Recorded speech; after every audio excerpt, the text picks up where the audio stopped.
So na-comment atong nadawat karon na nag-ingon, math is taught in English. Kaya mababa tayo sa math kasi dialect ginagamit nyo sa pagtuturo. I agree. The medium of instruction to be used in teaching math is English. Tama yon. Pero, di ba na ituig nga gipagamit ta og mother tongue? Tungod na kay na-realize sa DepEd nga usahay mas effective magamit sa mother tongue. Pero, tungod atong daghan ra kay tag dialect nga nagalain-lain, na confuse pod nga ato pong gamito na mother tongue nga as medium of instruction bisag lain-lain tag dialect sa kada lugar. So gitangtang na pod ang mother tongue. Ambot pasabot nako kay yes, nindot na nga English ang gamiton sa ato ang math as medium of instruction, kay ang atong exam ra ba kasagaran kay in English. Pero dili maayo nga basulo nimo ang mababa tayo sa math dahil dialect ang ginagamit sa pagtuturo.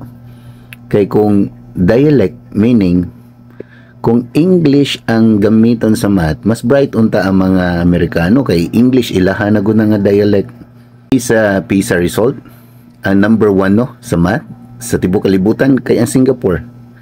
Pero tungod na kay ang ilaha pong medium of instruction siguro kay English.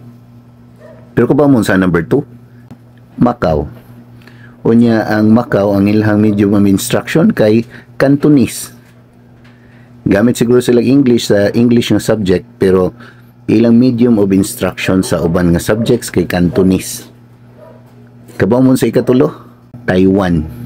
Ug ang ilang medium of instruction is Mandarin or Chinese nga language. Ikaupat, Hong Kong. Medium of instruction kay Cantonese. Ikalima sa math sa tibuok kalibutan kay ang Japan. Nga Japanese pod nga medium of instruction nila or ilhang language. So kung atong basihan ng comment nga tungod kay dialect nako kung gigamit mababa ang performance sa math, kani untang mga nag-Cantonese layo unta po sila sa math, kani untang mga Hapon layo unta sila sa math, ug number 1 unta ang US, ug tinuod layo kay ta Philippines nata sa 70 plus sa math.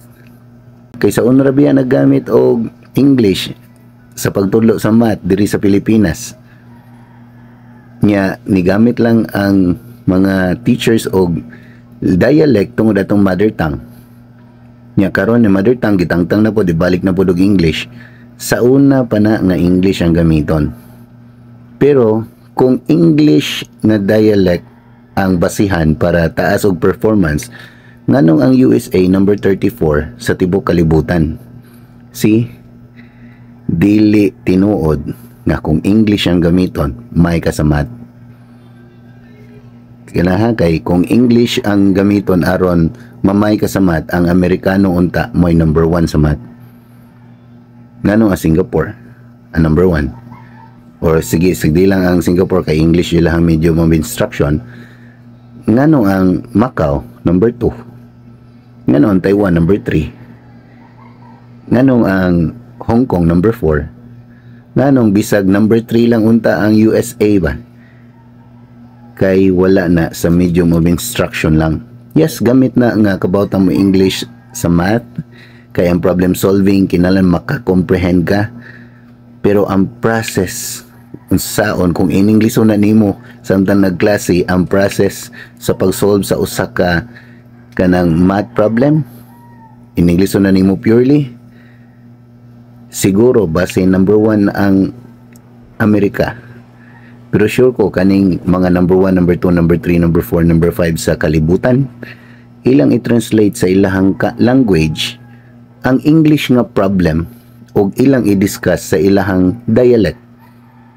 Kay kung balikon ako, kung English pa ang basihan aron mataas ang performance sa math, Amerika untay number 1. Come on, sa inyo kasultihan na.